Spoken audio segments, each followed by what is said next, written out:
Love, this for all my boss babes. Go do your boss thing. Loving how you boss, babe. This for all my dreamers and my doers and all the entrepreneurs. Just believe in what you're doing and pursuing love. This for all my boss, babe. Go do your boss thing. What's up, Boss Fam? It's your boy DJ the Boss, and I am back with another Tuesday live stream and a Cleaning Boss podcast. The podcast where we want to do everything to help you become the ultimate cleaning boss. Thank you, everybody, for being here so far. Y'all, let me know who we got in the chat. What's up? Who's in the chat? Let me know where we streaming from, where we kicking it with us from. Appreciate you guys for being the realest cleaning business community on the internet. We recently hit 1 million views on the channel. I thank you guys. Thank you guys. I said that last week, but I want to say it again this week. I couldn't be more overjoyed that we've been able to reach so many people and to be able to receive so many eyeballs of what we're doing. I'm definitely going to get back to more just documenting my cleaning business journey, like, kind of in the way that I started the channel. Don't get me wrong, I do like providing value, answering questions directly, but for Q2, now that we're in a new quarter, I want to try to do a little bit more storytelling and to do a little bit more of documenting what's going on in my business, I guess, from my perspective. And I will try to maybe even capture the perspectives of some of the other people within my organization, hopefully. The issue with that is that it's usually like a headache trying to get people to like agree to be on camera. And then even the people who agree initially, they end up changing their mind once they realize my channel has 1 million views and 20,000 subscribers and that somebody might actually see it. So I get a lot of, oh yeah, I'll do it. And then they realize, oh, you actually do YouTube? Then they're like, nah, I don't actually want to be on camera. So it's tough. And that's kind of the problem that I've had this entire YouTube channel is that people just don't want to get on camera. I don't know what it is. But I'm definitely going to try to get back to doing more of that, more of kind of just documenting my journey and showing you guys either my thought I do look like. So I'm excited for the videos that are coming on the channel. If you're new to the channel, definitely subscribe. Like this video if you guys are here. Please like the video so it gets pushed to more people and we can have a bigger live stream and grow this cleaning business community even further. But yeah, that's where we are today, man. I don't have a super long spill. I really want to answer some questions. I really want to chop it up with the Boss family and see who's in the chat and answer some questions. This is one of the best things I do on this channel is answering questions in real time for the cleaning business community. So if anything's going on in your cleaning business that you want help with, if you're stuck at a certain point, I will help you to the best of my ability and the best of my knowledge. I'm here for the next 50 minutes or so. And I want you guys to use it. This is what I do every single Tuesday live at 3 p.m. Pacific time anyway. And I love helping the community. If you guys don't know me, I started my cleaning business out here in Seattle, Washington about 8 years ago. I started off as a homeless man with $0. And every dime that I've accumulated since has come off the back of my cleaning business and this industry as a whole. So I'm extremely grateful for it. And yeah, because of that, I want to try to bring value to somebody else and maybe get them out of the situation that I was in, which was a really dark place, mentally and financially. So if I could help someone do that, then I'll be better for it, and I'll be able to sleep at night knowing that I've given back to this community that gave me so much. So, but glad you guys are here. Who we got in the chat? We got No Big Homie says, "What's good, bro?"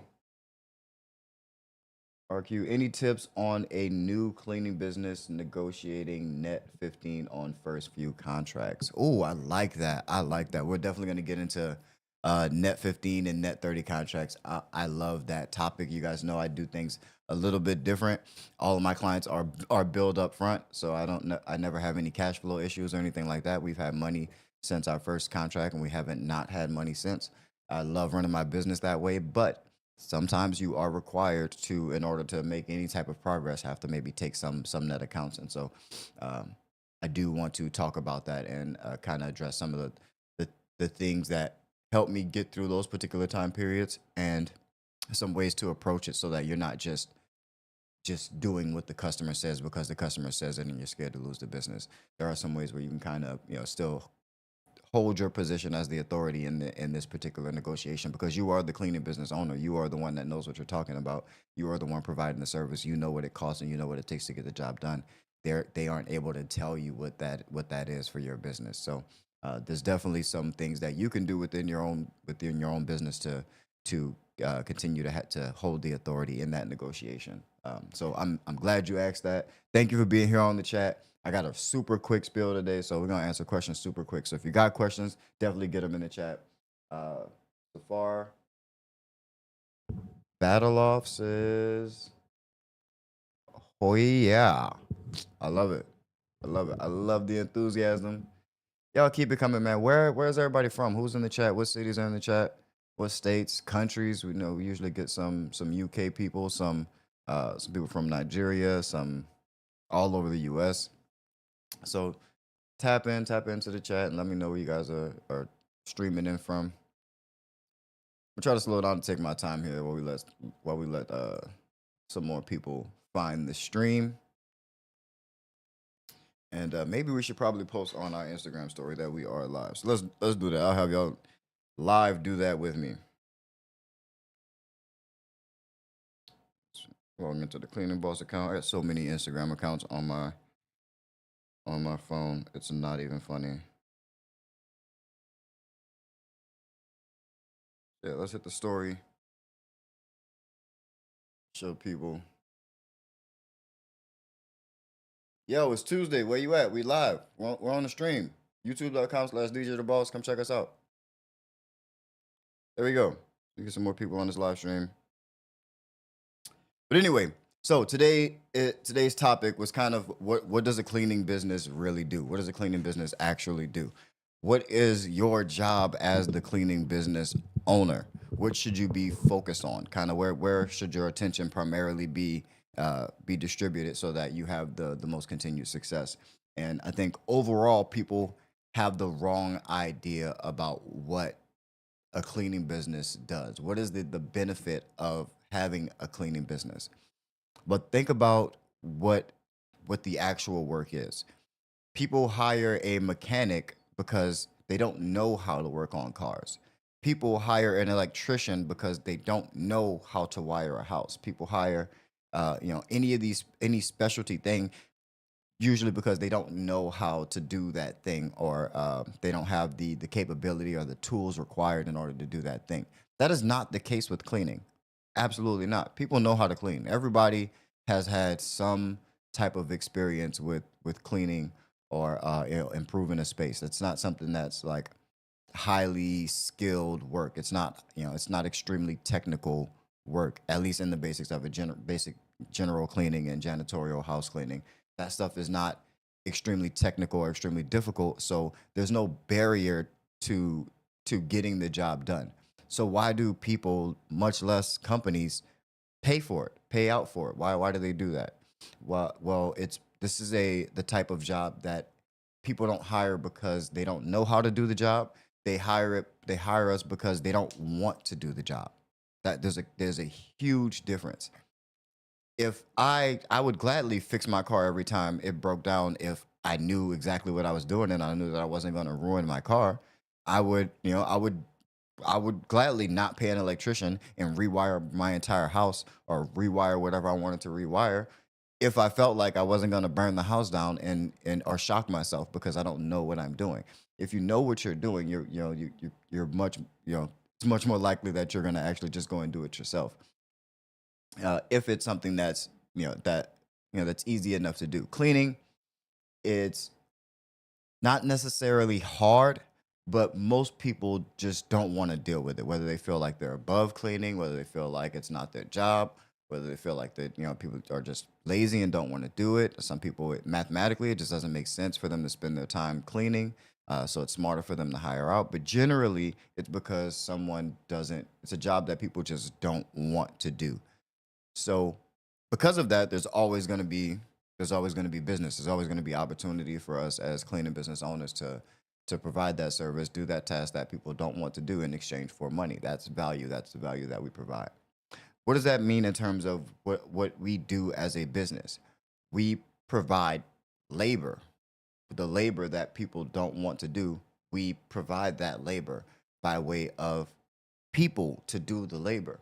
So as a business, your primary concern, since there's already people who don't want to clean. There's everywhere needs to be clean, and we already know people don't want to clean. It's not an enjoyable thing for most people to do. The labor is what's important. That is what we are selling, is the actual people that want to do the work. So that is the business that you're in. They're people are already looking to not do the work. They already need someone to clean. So that's why typically, I mean, for me, if you're marketing right and you're putting yourself out there in the appropriate way, it's not hard to get clients. It's not hard to get new business. That's not the hard part. The hard part is managing the people and motivating the people to carry out your company's goals and your mission statement, in alignment with your values. It's never about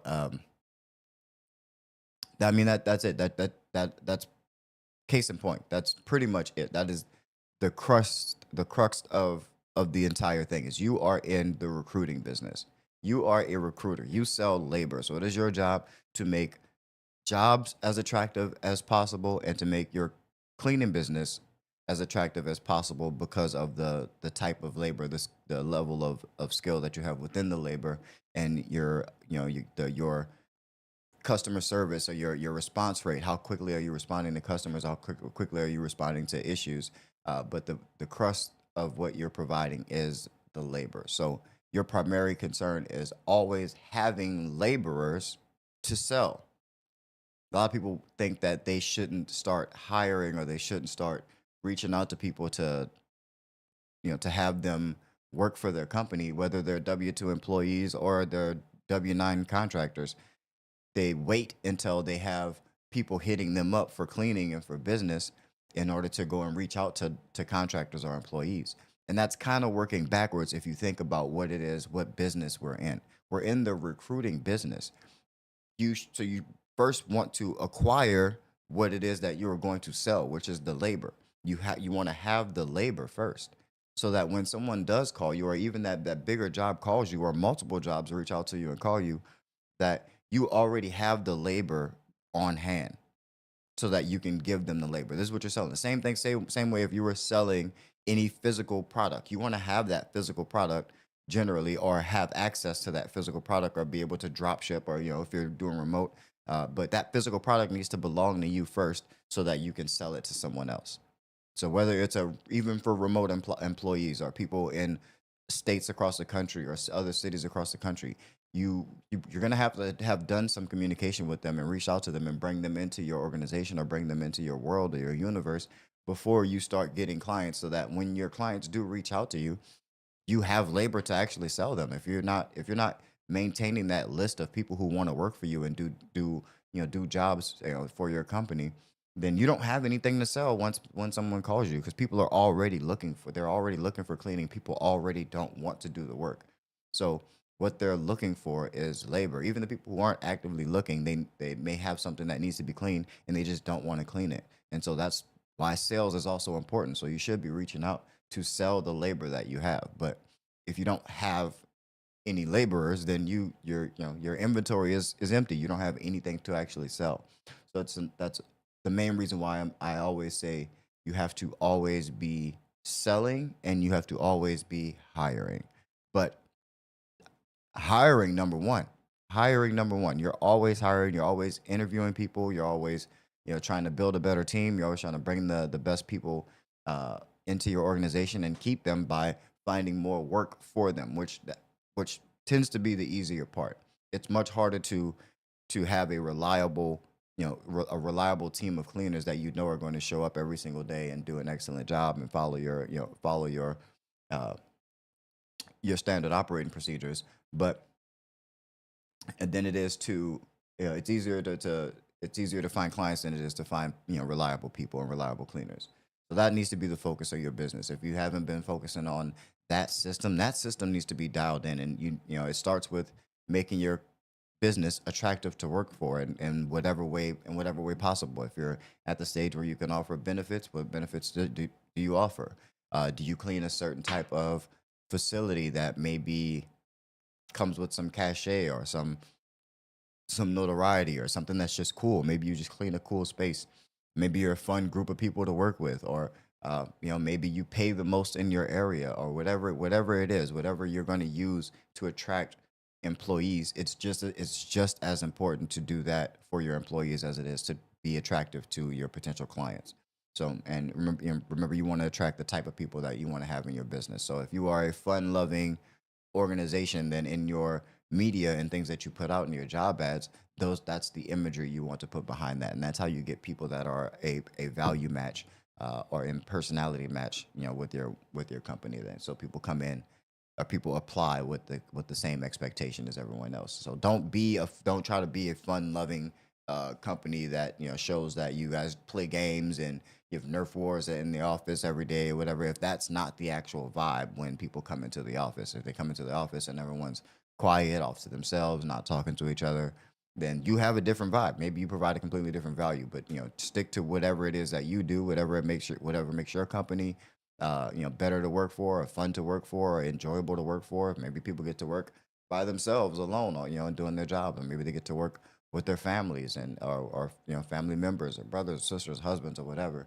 But whatever it is that makes the job more appealing to an end user, or to a potential end user, or to the type of person that you want in your business, that's how your job ad needs to look. That's how the media in your job ads need to look, because that is your job, is to be recruiting. You are a recruiter. You are in the recruitment business. That is what the cleaning business is. It is the recruitment business. 100%. Uh, And once you realize that and you start managing your business in that way, I think it'll be easier for you to grow, because anytime new business comes, you're ready. You're ready. Someone comes with a 20,000 square foot facility. You need, three people. You got three people waiting. You got two people ready for full time and one person ready for part time. You got somebody ready for on call. That's the job that's going to take more of your brain power, more neurons, and more activity than getting a new client. I promise you, because the getting new clients, it's a math problem. It's output input. You're going to get clients if you do the appropriate amount of output for your area. You're going to get clients. That's not the hard part. Convincing those, maybe convincing those clients that you're going to do a good job, as a part of sales. But even that, most people just don't want to clean, so they're willing to give you a shot. So the main issue with scaling and growing a cleaning business, if you don't want to be cleaning every day yourself, or if you plan on having any type of scale that you can live off, and not be worked to death, it's going to require other people, and it's going to require you to have those people on hand, ready to go. Ready, that system needs to be dialed in, from training, to the onboarding process, whatever that's going to be. Then you need to have that dialed down. How are they going to get to and from jobs?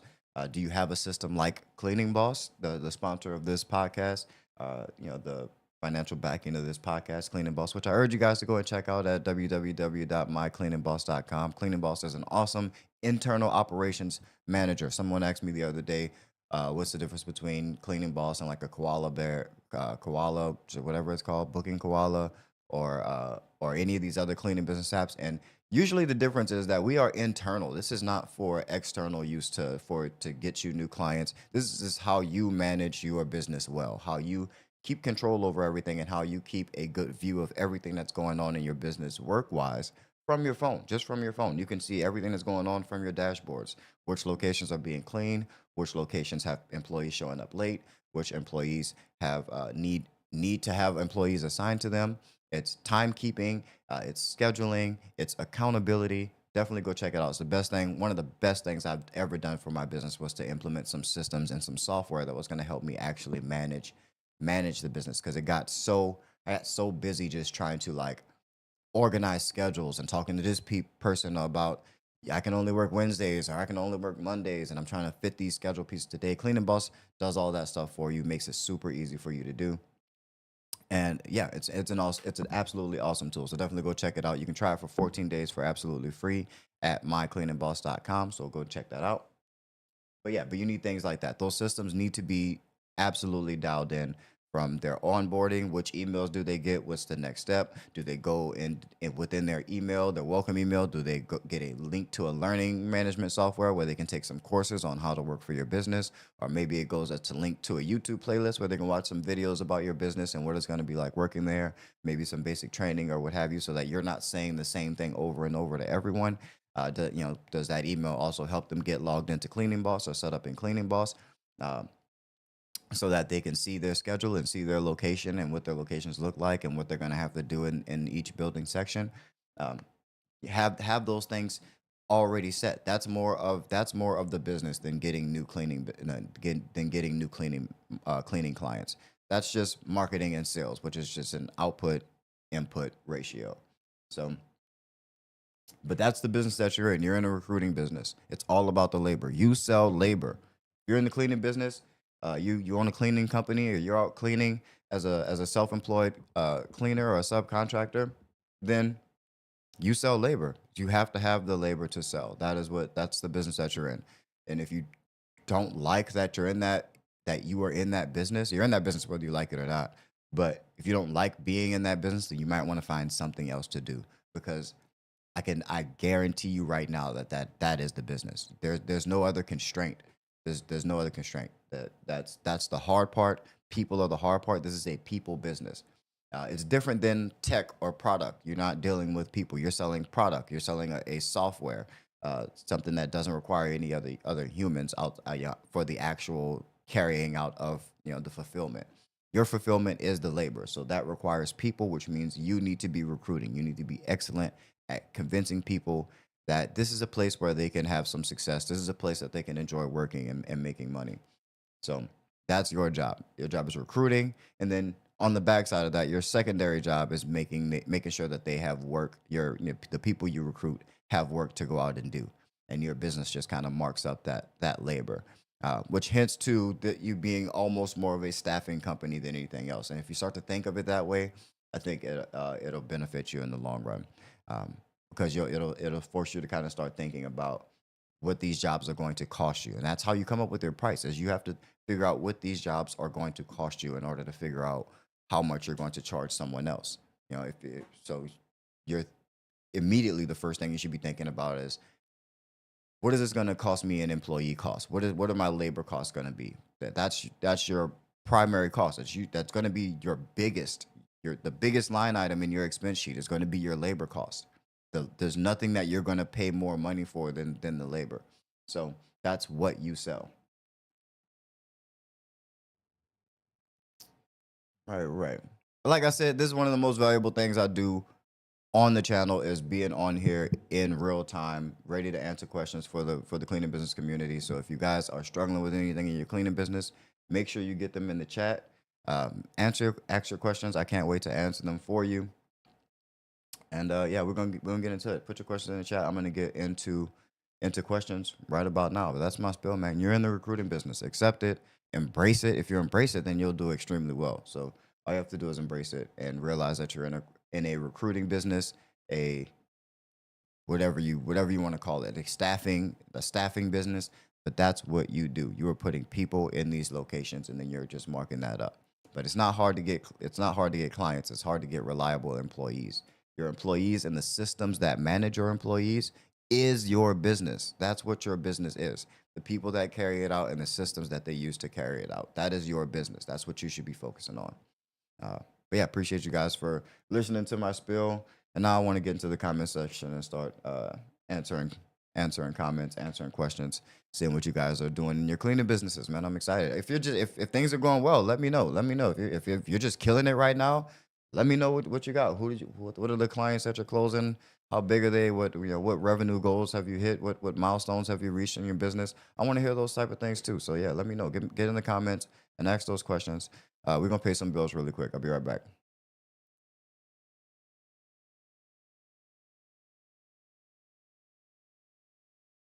I specialize in coaching and consulting for new and aspiring commercial cleaning business owners just like you. My goal is to equip you with the tools and the knowledge you need to thrive in this competitive industry. I come up with a custom plan for you and your business. Best practices, marketing strategies, and industry secrets, and anything else you need to get ahead. You're also going to save a lot of money by avoiding costly mistakes by learning from someone who's experienced and who's done exactly what you're trying to do. Book a one-on-one session with me, and we can help get your business to the next level. Boss fam, really quick, you have got to start automating your sales process. I know you love your cleaning business, this is your baby, but you can't do everything. You're trying to run a business here. So automate your sales process so that you can have more time to close deals and grow your cleaning business. That's what you're supposed to be doing. You're the CEO, you're the owner.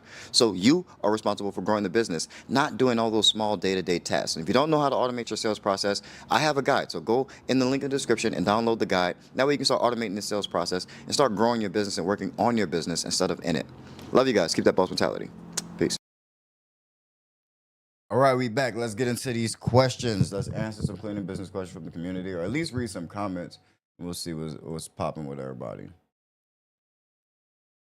For whatever reason, I still get type nervous with the spiel, not the answering questions. I'm way better at answering questions directly that people ask me than I am at coming up with. This is why videos take me so long. Than I am at you know coming up with like a presentation style, whole spiel, bullet point type, this, that. I'm terrible at that, if you guys can't tell. But answering questions is what I do, helping people, because I've actually done everything that I talk about, and I've actually had the experience, and I only draw off my experiences. I don't talk about things that I don't know. Because that's the case, I'm much better live. I'm much better just talking to you and answering your questions, than I am at giving a speech or giving a spiel or presentation. But that's where we are right now. Let's in the comments and see.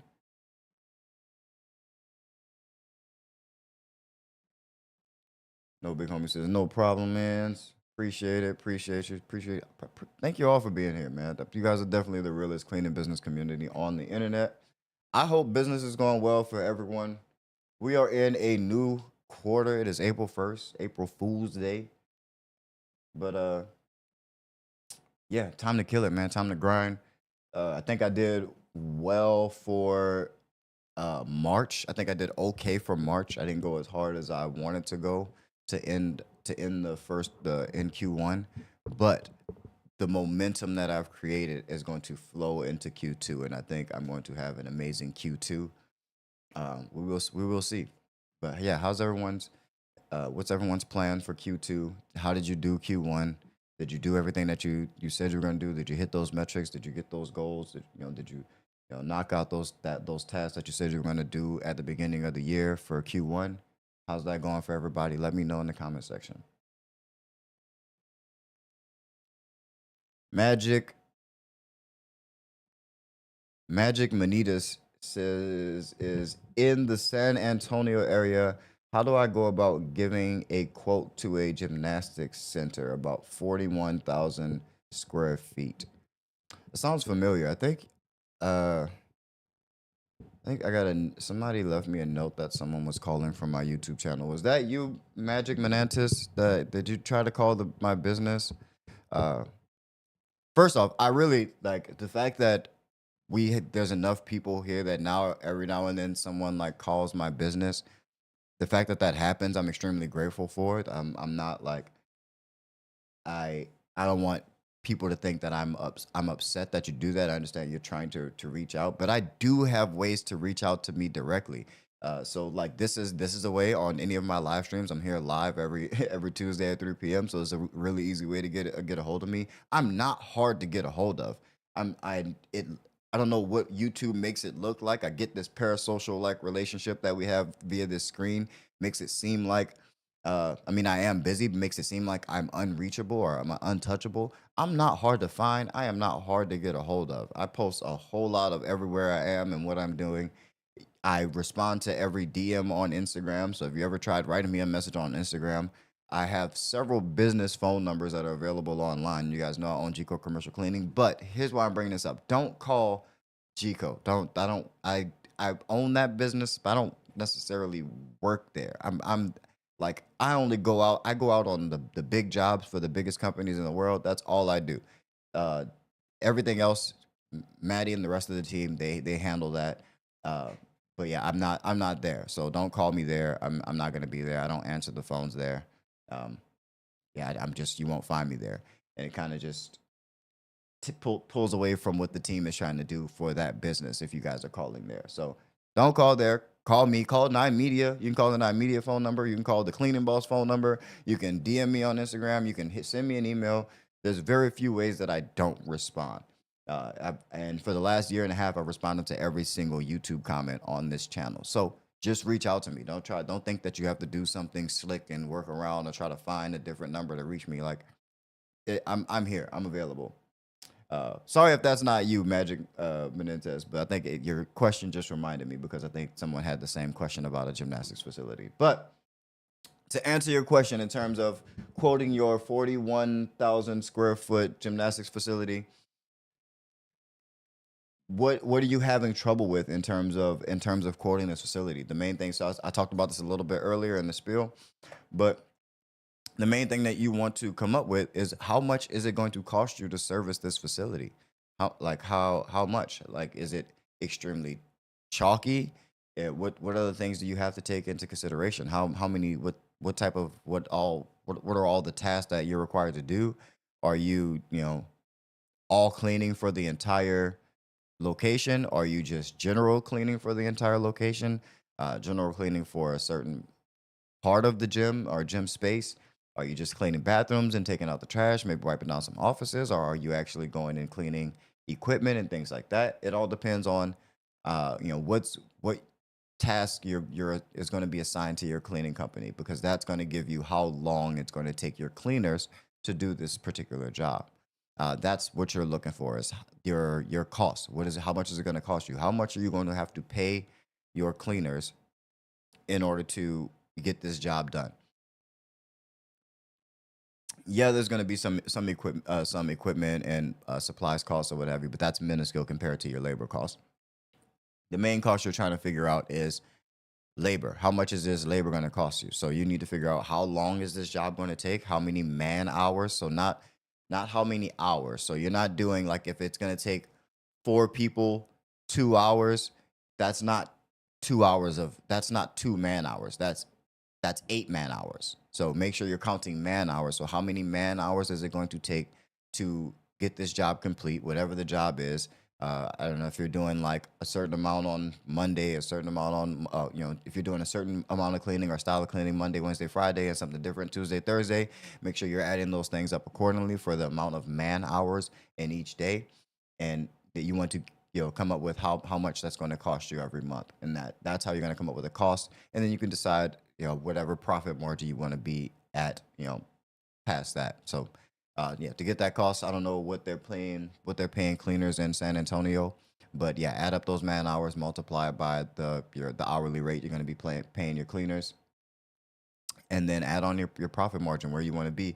And I would try to give them a few different options. I don't know what your plans are or what type of what type of options you give in terms of like pricing or commitment. For me, I do 12, 24, and 48-month agreements. I think I do have a 6-month agreement. I'm not sure if anyone ever does it because it's usually pretty overpriced. I think we also do have a month-to-month agreement, which I know is astronomically expensive for the purpose because I don't want any month-to-month work. But yeah, you need to make within your agreement, whatever the agreement's going to be, have a couple of different pricing options for them to choose from, and your ideal price being that middle one usually works really well. So give them something, a value price, a standard price, and a luxury price. That's what I would suggest.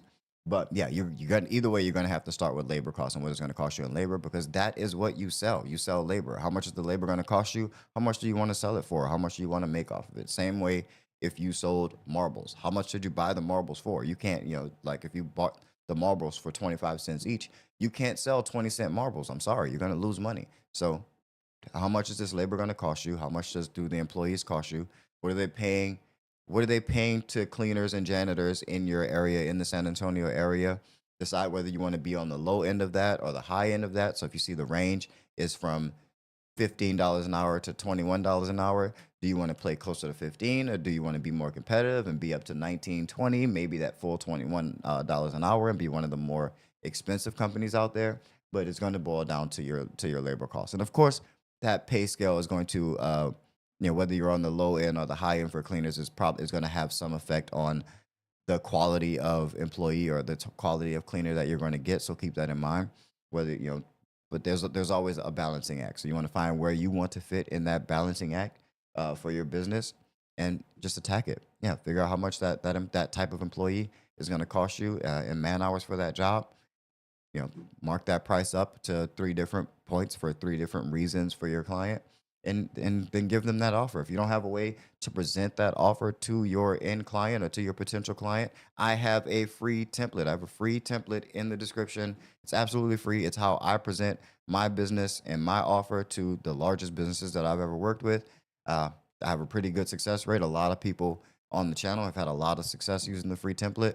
But the key is to take it and customize it and make it your own. Change my colors to your colors, change my branding to your branding. Obviously, take my employees out of the pictures and put your employees' pictures in there. Or if it's you cleaning, just you cleaning, or maybe some close-up shots of some detail work or some equipment that you have. But you want to make it look like you. The more you customize it, the better it's going to work. And and fill that out in relationship to your client. And yeah, use the free proposal template and make that offer to your client. And yeah, then do your follow-up. Get into your follow-up sequence. Hopefully you have a follow-up sequence. But yeah, once you give them the price, it's not over. Yes, you're asking for the sale, and they may need to think about it, or they may need to reach out to someone else. Hopefully you're working with the person that's in charge of making that higher end decision. But yeah, that's all you need. That's all you need.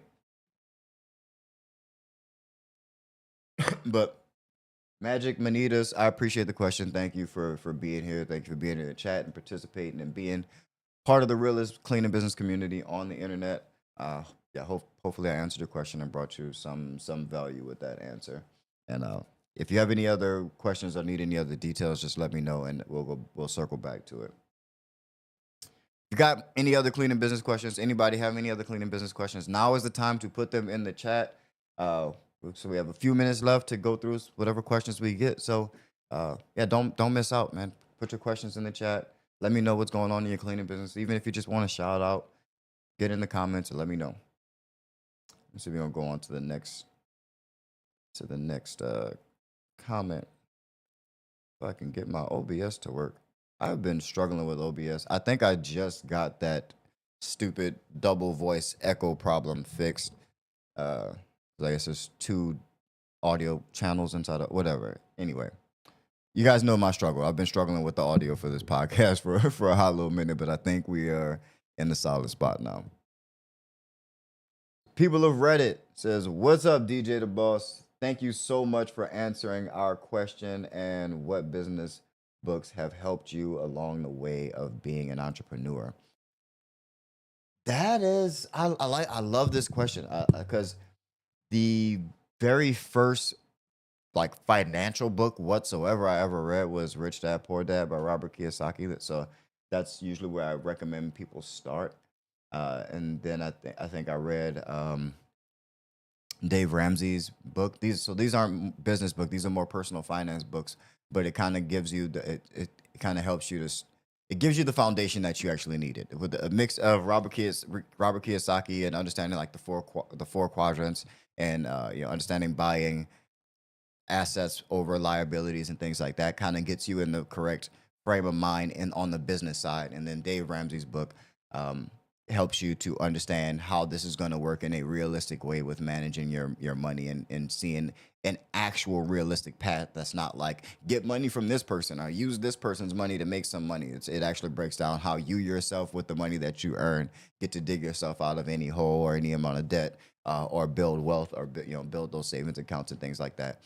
So having those two books as a foundation, and then moving on to books like the 4-Hour Work Week, which kind of helps you think about building systems, which is what a business is the group of and the collection of systems that get the task done, and that in turn frees up your time. It allows you to go and do other things, and be able to only work for 4 hours. Now, I'm not saying that that's a like working for 4 hours a week is like, I'm not saying whether or not I subscribe to that particular notion, but it is something that's possible, and people have definitely done it. But reading that book helped me to visualize what it's supposed to look like as a business owner. That in combination with my foundation, the Robert Kiyosaki book and the Dave Ramsey book, it builds off of it. The other business principles start to build off of that, and then oh yes, net 15. Thank you. I'm gonna finish up on the book question really quick, but then we'll go back to net 15. Thank you so much, no big homies. I didn't mean to skip. I wanted to go back to your question as soon as we started the question segment. So my bad. Yeah, we'll go into that next. Specifically, what about net 15 though? But kind of like help me out before I get back to it, and we're circling back to your question. So what about the net 15? Are you worried about? But yeah, those are some of the books. There's all the uh what is a brand story was a good one for marketing. I've read a ton of books, and it kind of get more and more niche down to the specific parts of business that stuck out to me in terms of like media. I ended up reading Gary V's Jab Jab Jab Right Hook back in 2017 or 2018. That was like a book from 2008. He's released a few books since, but you kind of understand his methodology after you read that first book. Um, a lot of books, and you take bits and pieces from each of these, even from me in all these YouTube channels. The information you receive, you take and you make it your own. You take the parts that work for you, the parts that you understand, and you try to apply them, and then you move on. It just helps you have a lot more in your head. You understand what other people are doing in business, and how other people are thinking about business and how they're moving, and it gives you ideas and concepts to kind of to move on and make decisions on. And they end up being informed decisions because you've read and you've studied and you've heard of these different concepts and these different things, so things don't shock you when they come up. But yeah, those are some of the books that I've read. I'm gonna have to do a whole video on just books and some of my favorite business books, because I'm drawing a blank on some of my favorite ones right now. But I kind of always go to those first few, those first four as like a good foundation to have in terms of business. But yeah, good question. I appreciate you people who read it. Let's get into this net 15. So no big homie says, any tips on new cleaning business on negotiating a net 15 on new contracts? So negotiating your net 15, net 30, net anything. I don't, because because I didn't start off using net accounts, using like net 30 or net 15, or offering that as an option for my clients. It took a while for me to connect the dots of using that in my business and seeing how other businesses actually did this. When I worked in weapons manufacturing, all of our accounts were net accounts, but there was two things. There was always an option for people to pay early. So there was always some added bonus or incentive to pay early. So I don't know if in order to do this, maybe you might have to increase your price a couple of percentages in order to discount that same percentage back to where you want to be. But we used to do what was called a 2% 10 net 30, which would mean that they would get an additional 2% discount on the invoice if they would pay it within the first 10 days of that 30 days that they have to pay it. So that's something that I would include in net accounts. You could always, and those numbers can move around, and you can make them whatever you want. 1%, 5, net 12, or whatever. All those numbers can change and be exactly what you want. You don't have to go with exactly what a business tells you to do, but you can offer a discount. So a 5% 10, or 10% 5, which would mean if they get a 10% discount, they pay in the first 5 days of the invoice being out. Most businesses will jump on that because they want to save that money. So that's a good negotiating tactic, is to include that in your net 15 offers, or your net offers in general.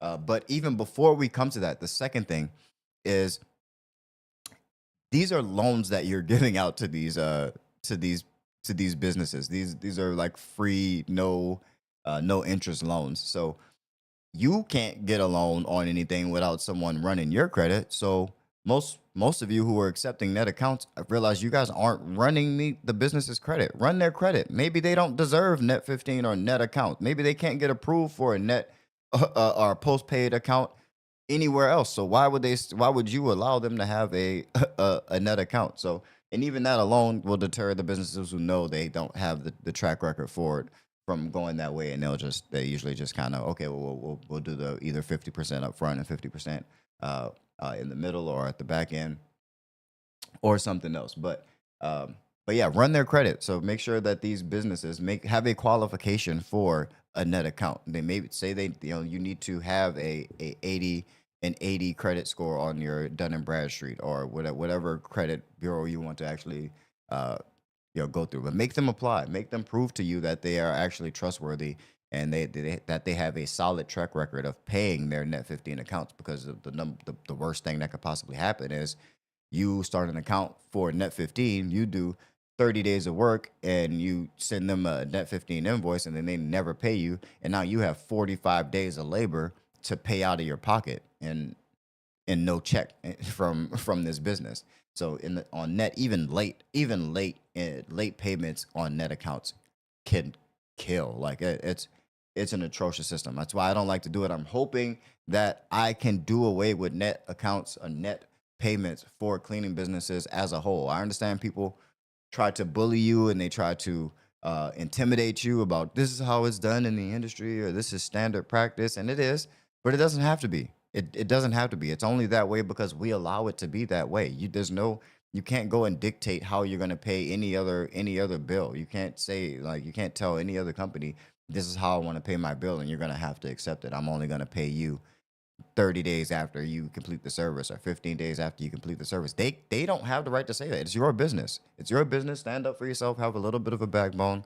Now, you may get some pushback, but you need to push back on the pushback, and have policies and things that you're not willing to bend on within your business. But that's not to say that you should never ever accept net accounts after a certain point. Uh, you know, it can be worth it to accept a net account or just to get that revenue in your business. But yeah, I wouldn't just go straight to net accounts for the purposes of just closing an account, because it can get dangerously expensive. With one missed payment, it can get dangerously expensive, especially for smaller cleaning companies and people just starting out. Um, but yeah, make them apply. Make them apply. Negotiate those. You can also negotiate those terms to have them to incentivize them to pay on those net invoices earlier. Um, I do prepaid post, like all of my clients from 2020. Well, I don't have any $2,000 a month accounts, but from $2,500 a month all the way up to $20,000, $50,000 a month clients, they all pay me in full on the first of the month every month, or the first of the day we started their service or whatever every month. So it is possible to just get paid up front. You start off with all the cash that you need to actually complete the job, buy equipment, things like that. It makes it so much easier to manage cash. Being cash positive, it's just the way to go. So I'm hoping that we can end the whole era of net accounts in general. So I would push to have them, have strict requirements for net accounts and disqualify a lot of people from net payments and say your credit's not good enough. But we get told that. Oh, I've gotten told that 100 million times before I got into business. Most of the time, anything I ever applied for was rejected. No, pay up front, and you can do that as well. Let's see. He said negotiating net 15, being brand new company, getting net 15 with the first clients. Yeah, with your first clients, I wouldn't even negotiate a net 15 account. I would try to get accounts to pay up front.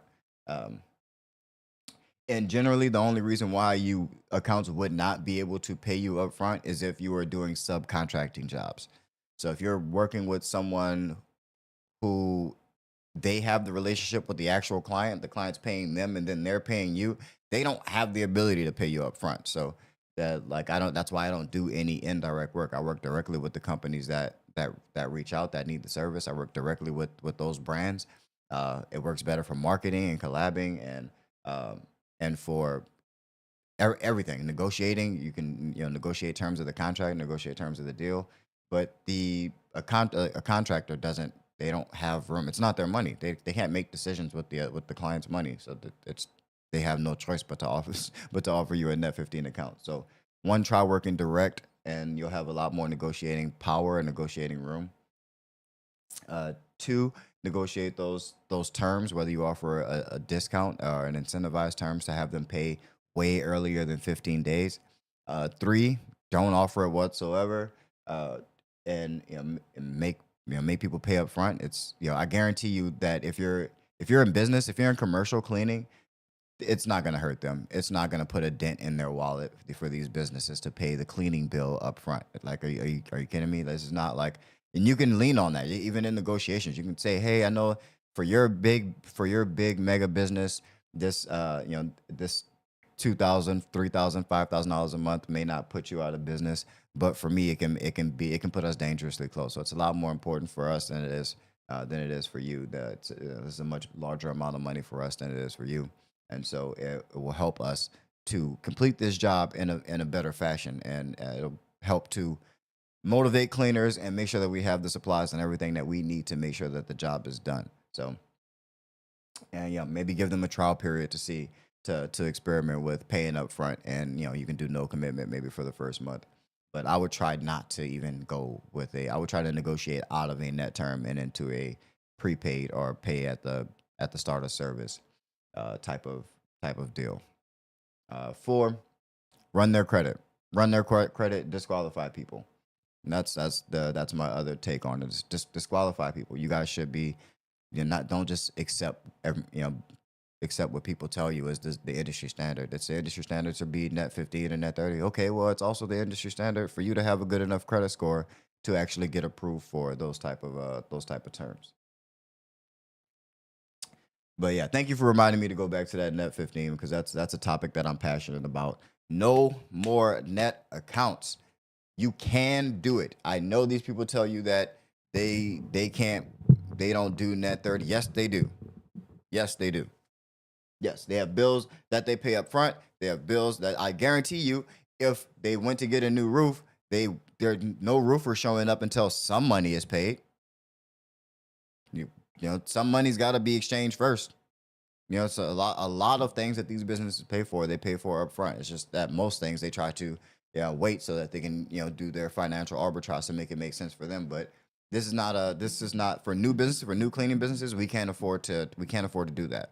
If you're starting with some money, say you got, I'm sorry, if you have a bankroll, I didn't even kind of factor this in as a possibility. My bad. I'm not trying to say anything about your financial situation. But if you have a bankroll already, cool.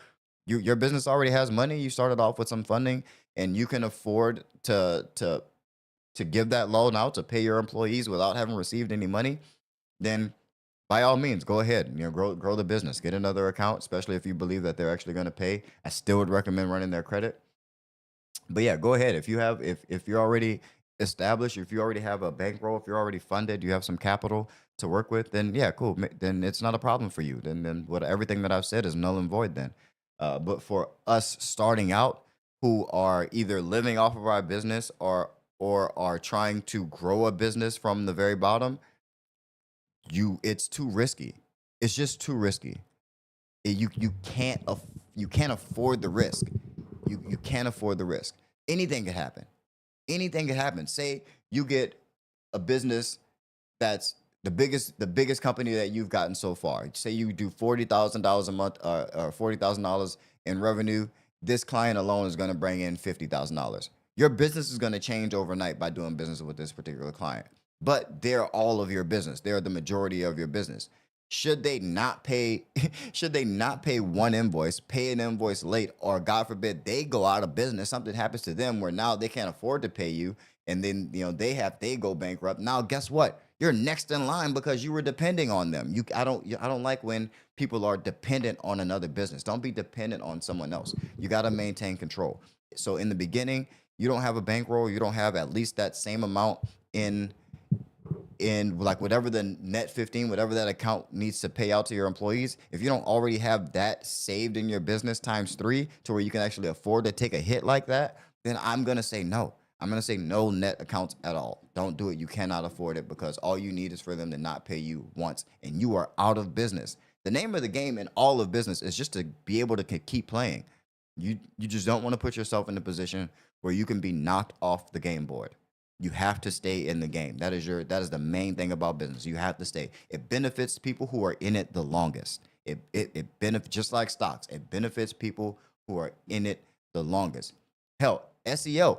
My website hasn't ever been the best at SEO. We have never been, even though we do media and we provide SEO services, we have never been like number one in technical skills in delivering SEO. We've been okay, we've been decent, we've been pretty good at times, but it's never been something that we do. But because of the age of my websites and my sites and the backlinks, because of the age, because they've been there for so long, it gives my website authority. Even Google gives us authority because of how long we've been doing it. The best thing about business is it's just the time. The more you're in it, the longer you're in it, the better it gets. So in the name of the game is to just stay in business. Do not go out of business. Don't put yourself close. Don't even put yourself close.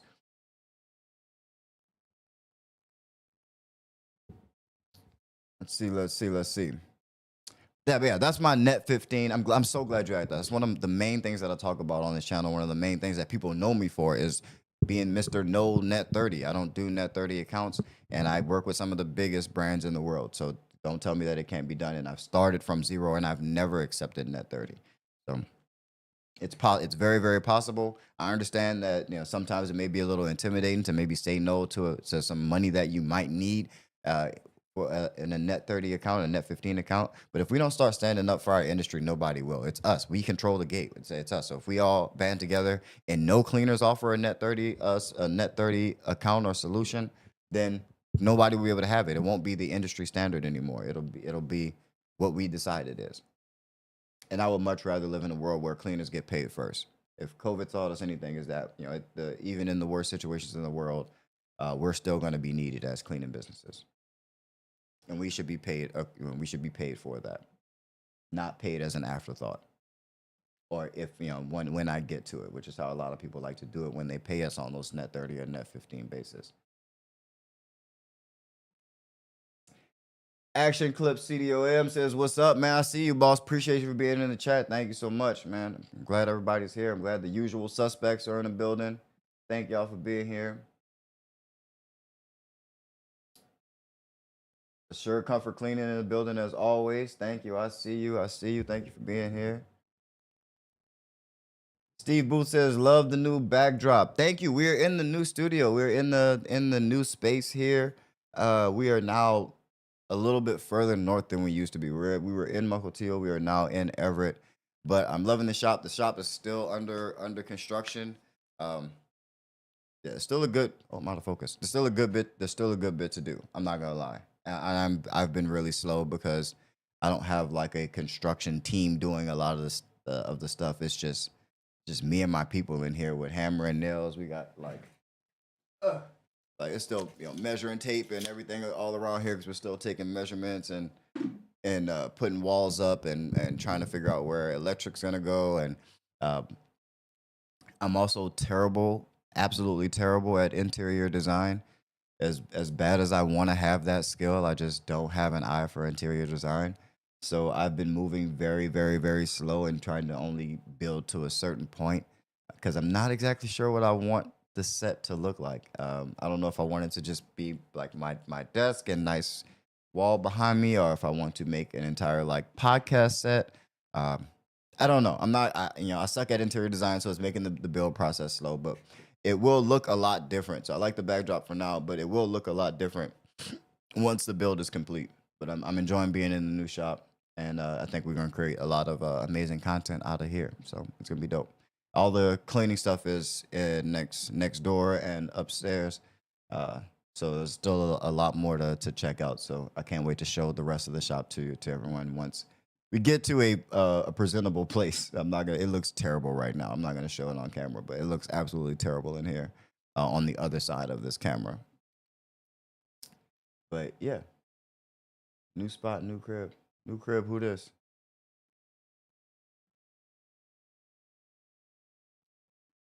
Simeon says, "Hey, I started an HOA cleaning business and I have been doing cold calling and sending emails, but they only request a vendor package. How do I get contracts? So I'm not, that sounds like residential HOA, homeowners association contracts. You might want to do more uh, reaching out to clients directly, like your potential clients directly. I don't know if going through an HOA. I mean, unless the HOA requires cleaning for the people on the within their communities. But yeah, I think you would have better luck kind of just doing your standard marketing, direct marketing to your end user and trying to just get clients directly instead of going through the, I mean, you could, yeah, I don't know. I don't want to change your entire business model, but I feel like that having the bottleneck of the lens of HOA cleaning, uh, I don't know. Maybe I'm not. Maybe I'm misreading or mistaking what it is that you're saying that you do. Why is mine not in focus?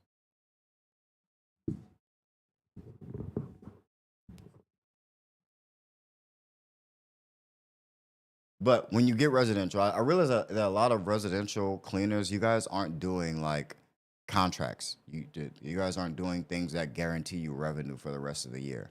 I wouldn't. That's one of the main reasons why I don't do residential cleaning is because it doesn't lend to a lot of that. But if I did, it'd be the only thing that I do. I don't see any other way to scale unless you have the monthly amount getting bigger and bigger and bigger every year. And if no one's staying with your company or repurchasing your product month after month, then um, I don't. I think that's extremely hard to scale. You're kind of forced to spend more and more and more money on marketing to get more and more and more and more clients every single month that may or may not use you again. So I would suggest everyone have a an agreement, a service agreement plan that you can sell to people where they actually commit to using your service every month or every whatever for a length of a year and have a different price for whatever level of commitment they choose 6 months, 12 months, 24 months, 48 months.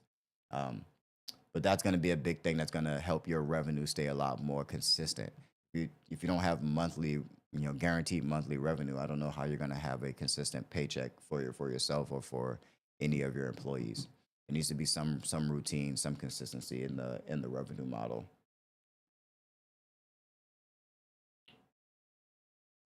But yeah, definitely have those contracts ready for when you do get clients. You want to look into what exactly you're offering and how long are they committing, and then I think that'll help with your revenue, and also just marketing to your end user directly instead of going through an HOA. Um, that would be my tips and advice. Clarify that for me if I'm misunderstanding HOA or how you're using those that acronym. But yeah, clarify it for me if you need any more clarification. I'll come back. I'll come back to it. Steve Booth, are you incorporated all in your day to day? I'm assuming that means what are you incorporating all, or how are you incorporating AI in your day to day operations? I think we just now updated the SOPs for the copywriters to for prompts, which prompts they're going to use to create copy for certain aspects of certain businesses. So in like in emails or SEO copywriting for like web pages and stuff like that. Um, for even for post for like social media posts for certain companies, we use AI and all of that stuff. And now there's actually a workflow, a process and procedure to how we use AI for all of those different things. Even for me, in my particular daily life, I cut up the clips to this podcast and these live streams on Opus Clips, which is an AI platform. It creates all the social media clips and the shorts that you guys see on the channel. I really don't like do anything after Opus Clip takes the long form, and I just kind of schedule them out, and that's what you guys see on the short form and on my Instagram and stuff like that. I use Chat GPT daily for ideation, for like video ideas for things within Nine Media, um, like starting of stories or starting of like branding to it's kind of yeah. I use it for ideation for a lot of stuff. So I'm always in ChatGPT. Uh, we don't ironically within the tech company within Cleaning Boss itself, we don't use a whole lot of AI. We kind of do everything manually the old fashioned way because we're building real technology. A lot of the things that you guys see in terms of cleaning business software, a lot of that stuff is what we call white label. Like it's not these. So these the companies that you see with these products where they have like, invoicing uh, and bidding and stuff like that. Those those those brands usually aren't necessarily the builders of the technology, uh, which is why there aren't a lot of cleaning business softwares that do what Cleaning Boss does. Is because in order to do what we do, in order to have geofence clock in order to to have that level of detail in a software, you have to do actual code. You have to create actual technology, and that's what Cleaning Boss is. We're actually building this company. We're actually building this technology. It's not a white label. It's not. We're not buying someone else's software. We're not buying someone else's code or using someone else's code or putting our name on top of someone else's code or product. We're actually building this out. Um, and so we don't use much AI within Cleaning Boss. We will include some AI features inside of Cleaning Boss um, in one of the next versions. I'm not sure how far away that update is, but there will be some AI integrated into Cleaning Boss. But we don't use a whole lot of AI. It's usually for ideation and copywriting within Nine Media and all the content that we make for other companies in Nine Media. But that's how we're using AI.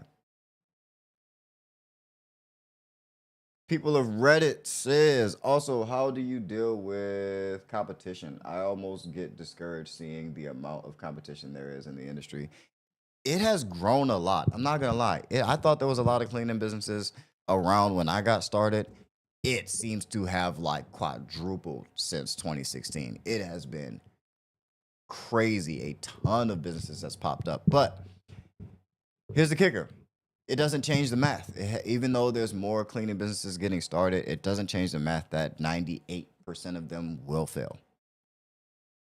So most of them won't be here next year. So, like I said, the name of the game is to stay in business. There's a lot of people trying to do this, but very few of us actually are actually have what it takes, are actually going to do what it takes in order to stay in this business. So most people are going to fail.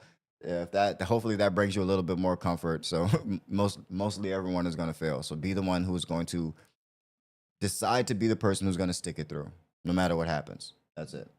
Be the person. If you do that, if that's your mentality, then you have nothing to worry about. There's a lot of competition, but there's still a market for you. There's no way. There's no one's going to no one's going to by themselves take up an entire market. It's not it just won't happen. It won't happen. Even the biggest companies are like I think around here, largest might be no, not Stratus. Probably be Service Master on the local level. Probably be Service Master around here, and they're franchise. Even they don't have remotely close to all of the business. Like there's it's not even close. I'm in Seattle. This is as concentrated as it gets in terms of competition, and no one's remotely close. There's so many businesses. There's so much money out there. There's so much work to be done. No one likes to do cleaning, and everyone needs cleaning. You're not gonna run out of people to ask to do. You're not gonna run out of potential clients. You never will. I promise you. You can do $20 million in your city and still not even scratch the surface. Especially if you're in a major metropolitan area, you can get close to 50 million in a major metropolitan area before you start to even have overlap, let alone feel like you're saturating a market. So don't have that fear. It's a like it's you're seeing it because you're in it. It's the same thing like when like back in the day, my aunt bought a Mazda 3. She bought a yellow Mazda 3. I had never even seen a Mazda 3 in New Orleans before until she bought this car.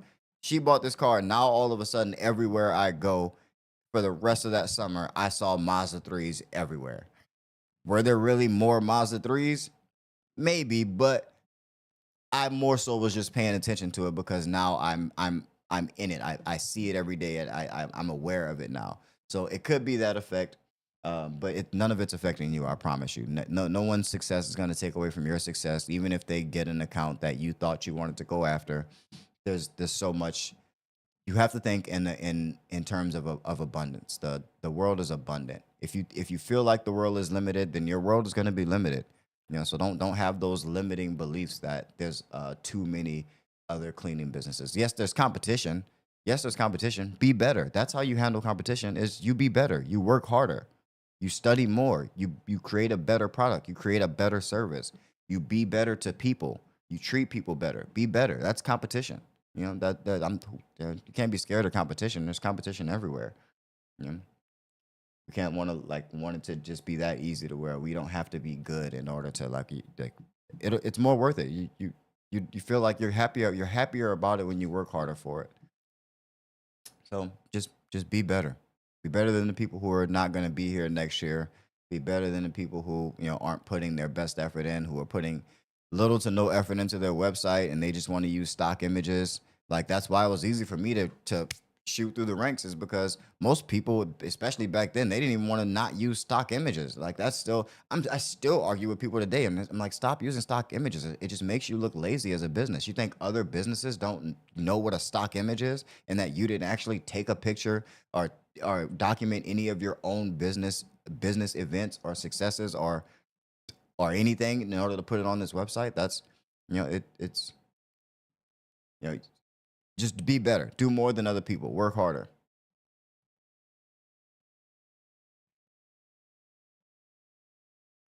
See, no big homie says negotiating net 15 being, oh yeah, we went through that.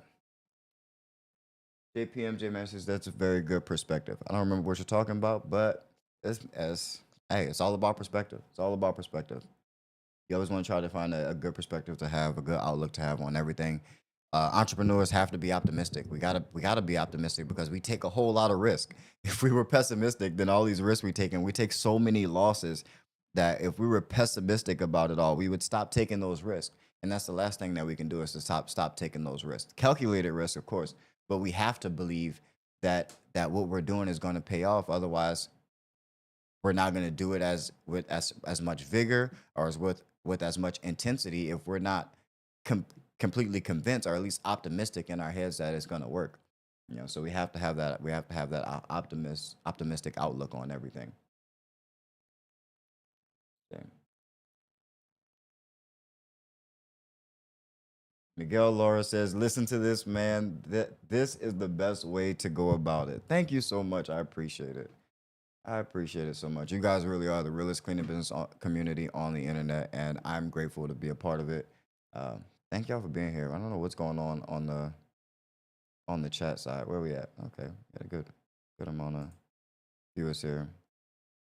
See if we can answer a couple more questions from the chat. Get my OBS back up.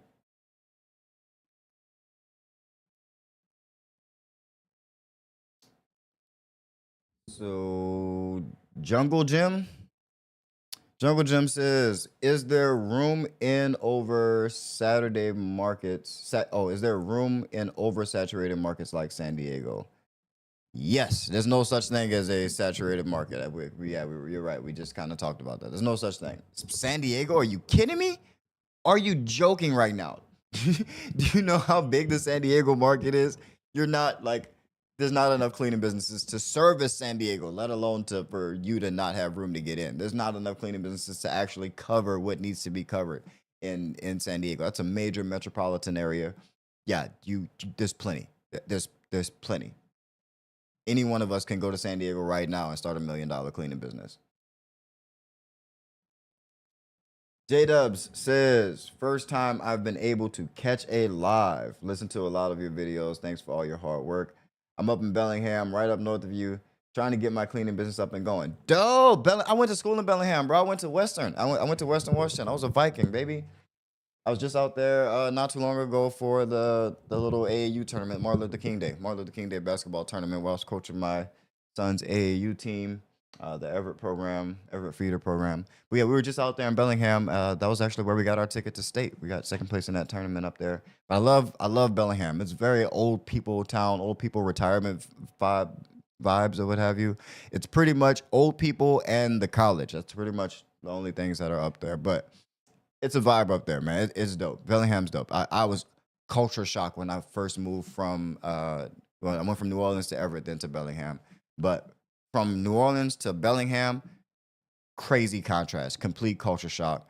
It's you're in the mountains, you're in the trees, you're on the sound. You get a lot of snow. You're right up there, like close to Canada, so it's cold. But it was complete opposite of everything I had ever experienced in this country. And yeah, I love Bellingham, uh, but yeah, but you're too close to for us to not link up at some point. Maybe get a podcast going. Maybe I can do a video helping you get started up there in Bellingham. So let me know maybe if that's something you're interested in. I'll take a trip up there and see what you got going on. See what type of clients you're trying to reach out there in Bellingham. Maybe we can do some sales out there in Bellingham. Maybe do some walkthroughs together or make some cold calls and go on some walkthroughs, present some clients and see if we can get you some business. I think that would make a dope video. And anyone around here, if you're in Everett, Seattle, anywhere on this side, if you're in Spokane, I'm sorry, I'm not coming out to Spokane. But I will go maybe even as far as Portland. I'll go down to Portland. If somebody wants to make a video of me kind of helping them, maybe get a new client or fixing some things in their business, maybe figuring out how to create some systems in person. Yeah, I think that would make a good video. Would you guys like to see like a video like that? I think that would be dope. I think that would make a really dope video, really valuable for the rest of the community. But yeah, anybody in on the West Coast, in the Pacific Northwest, thinks that sounds interesting. Yeah, hit me up and we'll talk about it. Yeah, shout out to Bellingham and J Dubs for that question. Thanks for being out here. Fox says, I'm in Massachusetts.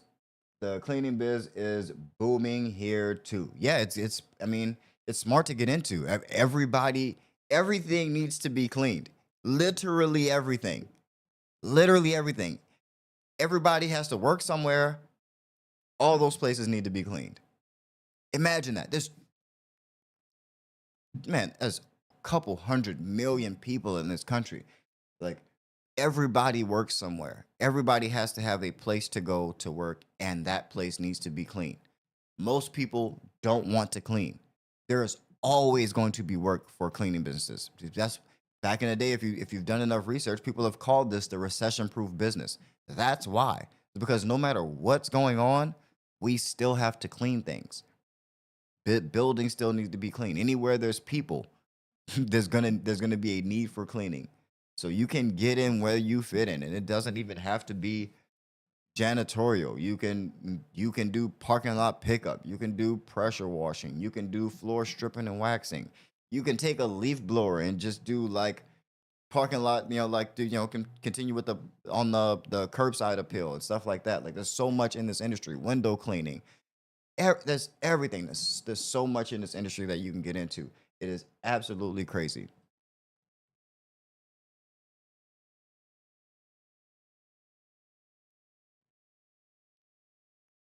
Is there a way I can talk to you one on one? Please, even if it costs. Yes, I do. You must have missed the commercial. You must have missed my when we paid some bills, but I do offer one on one coaching. It's my specialty. It's what I do. I have over 100 students over 6 figures, which is dope, and some of them approaching the 7 figure mark. I am waiting for a couple of students who are kind of in that race to hit that 7 figure mark. So I'm an extremely proud coach, but I do one-on-one coaching. Yes, and the link is in the description right next to one-on-one coaching. The link, you hit that, you schedule a time that works for you. And yeah, we'll hop on a call. We'll figure out what needs to happen in your business in order to get you to the next level. And we'll try to make a long-term plan that you can follow in case we can't talk again. To hopefully you continue to stretch and grow your business to wherever you want to take it. But that's what I do. I specialize in coaching and cleaning. And yeah, the links all are in the description of every last one of my videos. So just open the description. Usually also often in pinned comments, the very first comment that's pinned at the top of videos will have a link to my coaching and consultation booking form on the website. So go ahead and do that. And I can't wait to talk to you. I can't wait to see what's going on in your business and see how we can help. J Dub says, absolutely, that would be awesome. I've been just going door to door to commercial buildings with my kids, handing out business cards. No contracts yet, but still grinding. Yes, that's perfect. That's good, man. Stay in the grind. Stay in the grind. You are in the hardest part, and this is the part that you need to continue to until you see a result. Until you see results, you need to figure out what is going to get a result. That is, and when you figure that out, because you were doing the actual work, when you get a result, you will have the answer to, at least a partial answer to a process that works. That's it. That's what most people don't want to do. They don't want to do the work to find the process that works in the beginning. By going door to door, by making these cold calls, you're figuring out the script, you're figuring out the approach, you're figuring out the close into what works. And once you figure that out, what works, you're going to be able to duplicate that and you're going to be able to train other people to do it. And that's how you scale. You start to scale. But you can't scale something that doesn't work. Everyone wants to start hiring cleaners, have never cleaned before, so they don't even know how to train the cleaners, or people who've never cleaned before on how to clean. They want to hire salespeople, they want to hire a bunch of VAs, and then the VAs don't actually make any sales. The VAs don't actually book any appointments because they can't train the appointment setters because they've never tried to cold call anybody. So they have no idea what's not working. They want to hire a bunch of salespeople, but they've never done any sales. So when people are selling or saying things that they don't agree with, or maybe they are selling, but people just have wrong expectations, or even worse, they're just not selling at all. You can't fix that because you've never done any sales. You've never seen a system work for yourself. So you are doing the work that matters right now. And I'm proud of you. I can't wait to because of that, I can't wait to work with you even more so. So we definitely got to link up. You have to send me an email at 9mediacreative at marketing at 9mediacreative.com. Send me an email, man, and we'll chop it up, and we'll try to get out there, and we'll work with you on getting that first account. I think it'll be a dope video, which is why I'm excited. But yeah, we'll see if we can get you one of those bigger accounts. Make sure before we do that you get you get everything, all the free stuff done. Do all the free stuff first, so that we don't have to worry about that. Make sure you get your social media, social media sites up. Get your name, get your occupy your space online, website, social media, that type of stuff. Make sure all that's taken care of. And then we'll go ahead and make media, obviously take some pictures of you cleaning or some close-ups of cleaning equipment and product, your logo, stuff like that, people in your colors and your hopefully in the types of buildings that you plan to be cleaning in the future.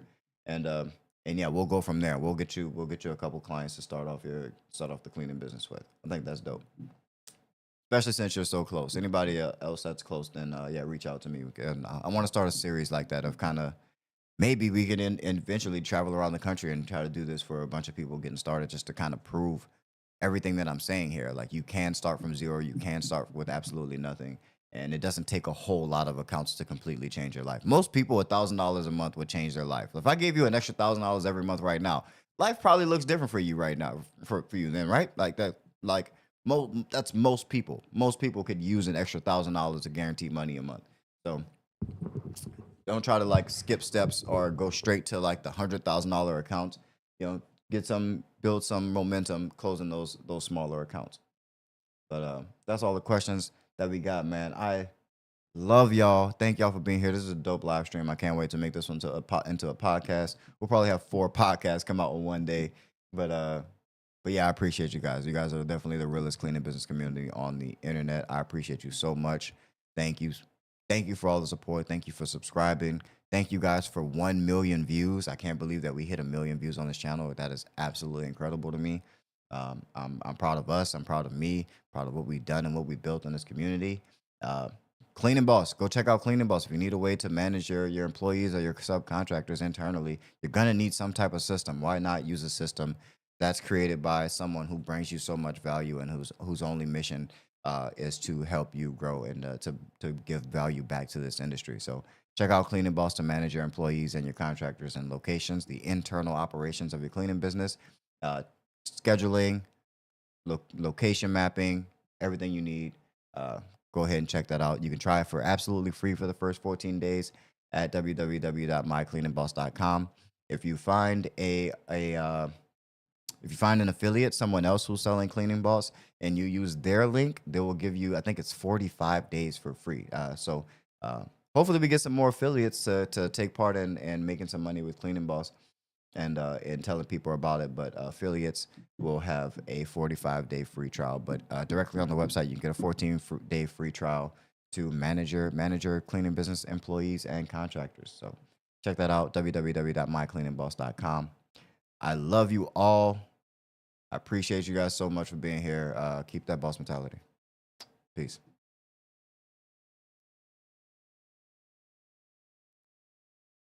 Consulting for new and aspiring commercial cleaning business owners just like you. My goal is to equip you with the tools and the knowledge you need to thrive in this competitive industry. I come up with a custom plan for you and your business. Best practices, marketing strategies, and industry secrets, and anything else you need to get ahead. You're also going to save a lot of money by avoiding costly mistakes by learning from someone who's experienced and who's done exactly what you're trying to do. Book a one-on-one session with me, and we can help get your business to the next level. Boss fam, really quick, you have got to start automating your sales process. I know you love your cleaning business, this is your baby, but you can't do everything. You're trying to run a business here. So automate your sales process so that you can have more time to close deals and grow your cleaning business. That's what you're supposed to be doing. You're the CEO, you're the owner.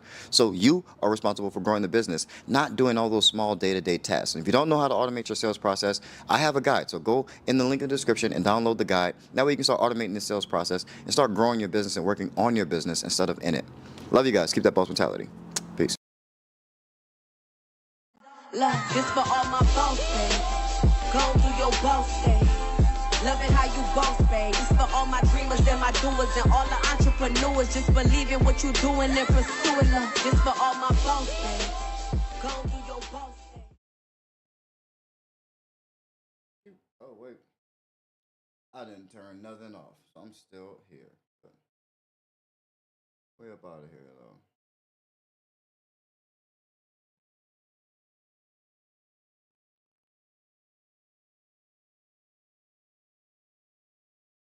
I'm gonna end the stream in a second. I'm trying to open this check. Got check.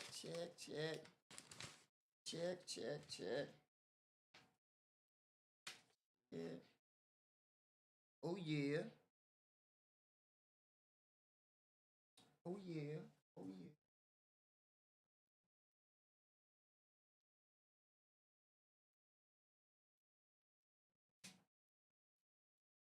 Why do people still write checks?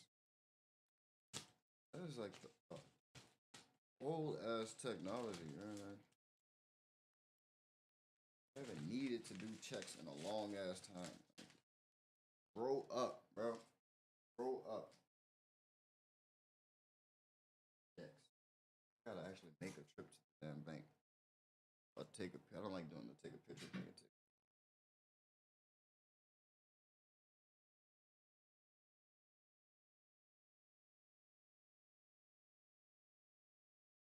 All right, y'all. We out of here.